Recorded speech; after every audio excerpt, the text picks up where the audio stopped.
राम राम जी। सभी भाई बहनों को राम राम। मैं हूं बाबा रामदास। आप देख रहे हैं बाबा की खरी खोटी और स्लो जिंदगी।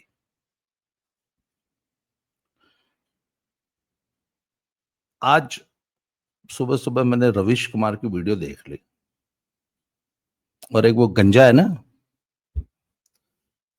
जिसकी बीवी भाग गई थी किसी वामपंथी नेता के साथ, सो कॉल्ड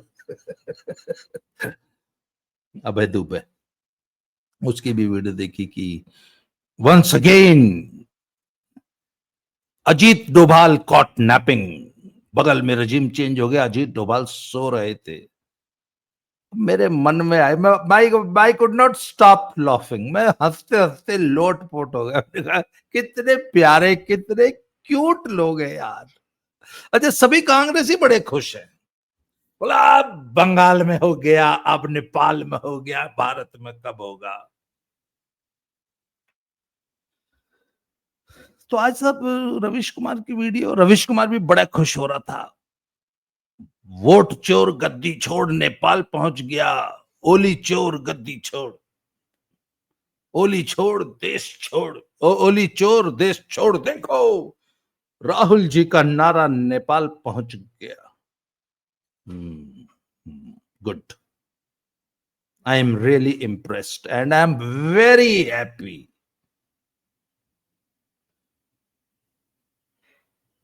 जब मैं कल से वीडियो बना रहा हूं कि यार इसको देख के हम हिंदुओं को, हम मोदी जी को, सरकार को, भारत सरकार को बहुत चिंतित हो जाना चाहिए, होना चाहिए, हमें सतर्क रहना चाहिए।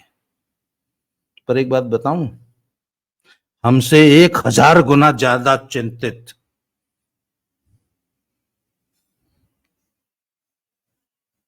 सोनिया जी को होना चाहिए।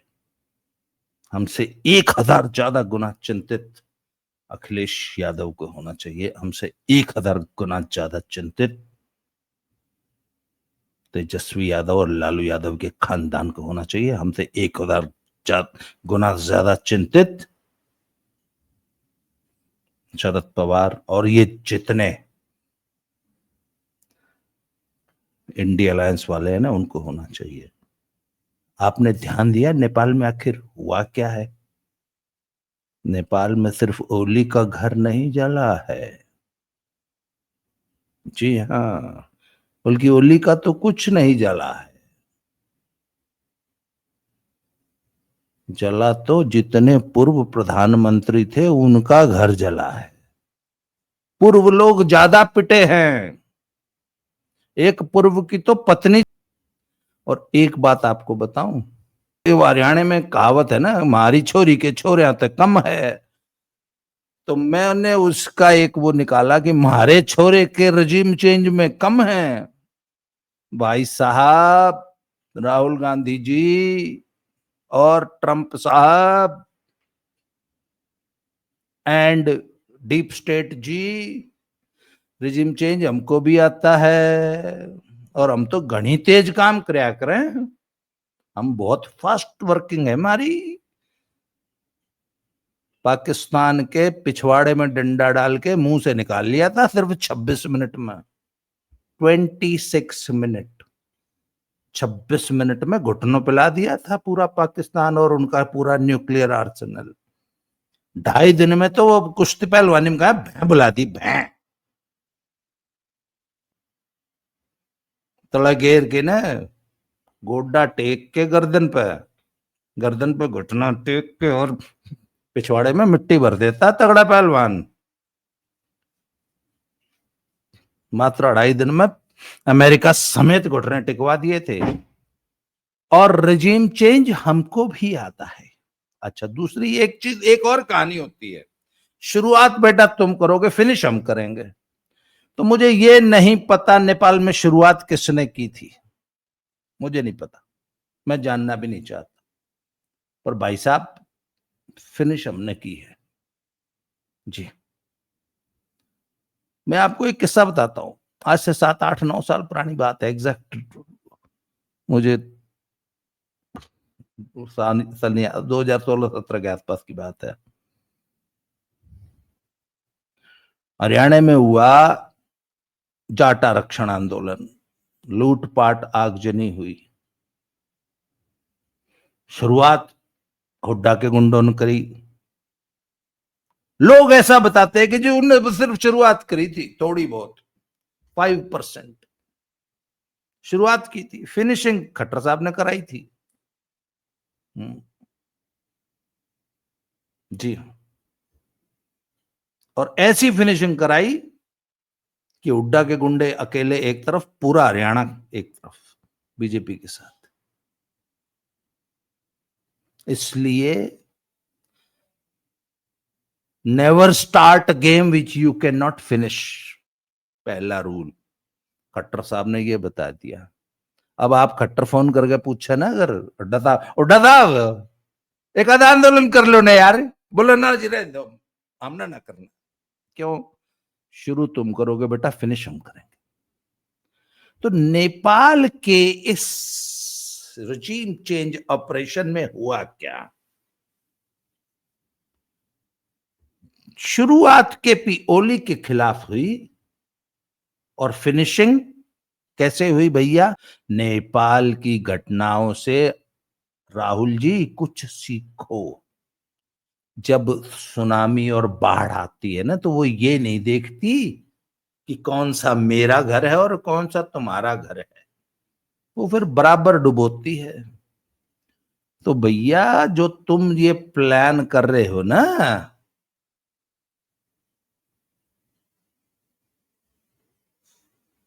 जो कैरोसिन छिड़क के माचिस दिखाने की प्लानिंग कर रहे हो, और मलेशिया से जा जाके टूल किटें लेके आ रहे हो और टेक्निक सीख के आ रहे हो, बेटा जिस कॉलेज में तुमने एडमिशन लिया है ना, दिल्ली में बैठे हुए कुछ लोग उस यूनिवर्सिटी के वाइस चांसलर हैं, और वो तुमसे ज्यादा अच्छा रजीम चेंज जानते हैं, और वो उन्होंने नेपाल में करके दिखा दिया। शुरुआत तो पता नहीं किसने करी थी, और शुरुआत हुई थी केपी ओली के खिलाफ।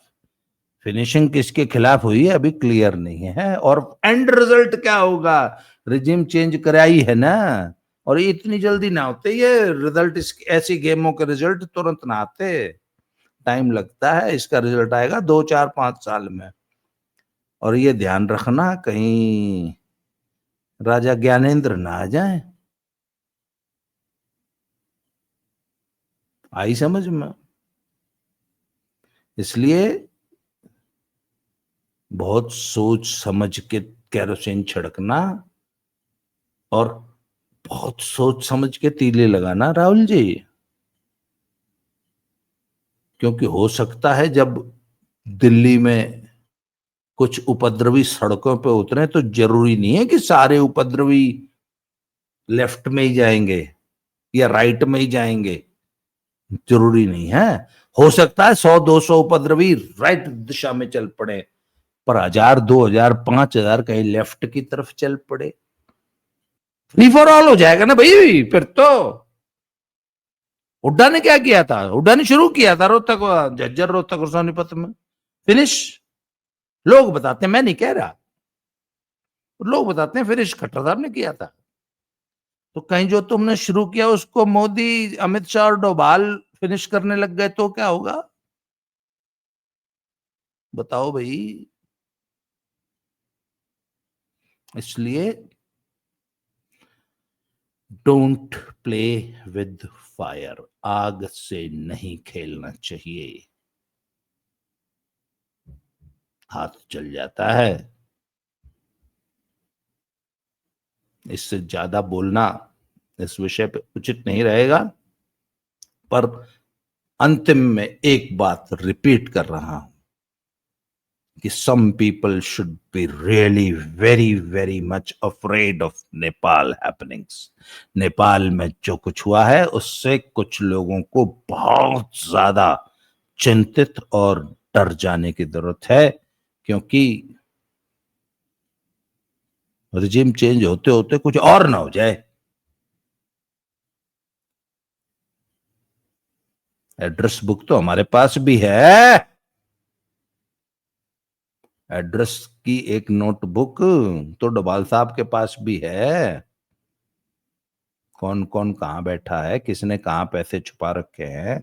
वहां नेपाल में एक नेताजी का स्कूल फूंक दिया क्योंकि उनके उसमें पैसे लगे थे। नेताजी का एक होटल फूंक दिया, उसमें उनके पैसे लगे थे। होटल वाला रो रहा है कि जी नहीं नहीं नहीं नहीं, उन किसी नेता के पैसे नहीं है तुम्हारा, पर फिर भी फूंक दिया। भाई देखियो, थारे भी पैसे लग रहे हैं। और जब आग लगेगी तो भाई फिर तो आग तो फिर तो फैलती है, कहीं देखना कदा थारे घर में न लग जा।